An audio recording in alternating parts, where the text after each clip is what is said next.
महत्त्वाची बातमी, शरद पवार आणि अजितदादा एकत्र येतील असं जाणकार लोक सांगतात। शिंदे गटाच्या संजय शिरसाट यांनी ही प्रतिक्रिया दिली आहे। अजित पवार शरद पवारांना भेटायला गेले, यामागे कारण काय असू शकतात? दादा पवार एकत्र येतील का हे सांगणं सध्या कठीण असल्याचं शिरसाटांनी म्हटलंय। तर दादा पवार एकत्र येतील हे सांगणं कठीण असं शिरसाट यांनी प्रतिक्रिया दिली आहे। उमगलेले शरद पवार नेमके कसे आहेत? कारण आज त्यांचा 85वा वाढदिवस आहे, काही सदिच्छा त्यांना देणार आहात तुम्ही? अनेक पक्षांबरोबर त्यांची युती झाली, परंतु त्या पक्षांच्या नेत्यांना सुद्धा शरद पवार कळाले नाहीत।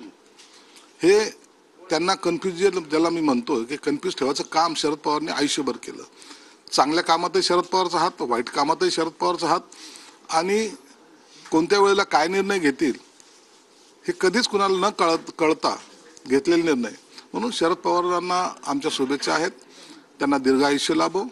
राजकारणामध्ये त्यांनी आता एक दीपस्तंभासारखं सर्वांच्या पाठीशी उभे राहावं, अशी मनस्वी त्यांना एक शुभेच्छा आहे। नक्कीच, पण आज अजित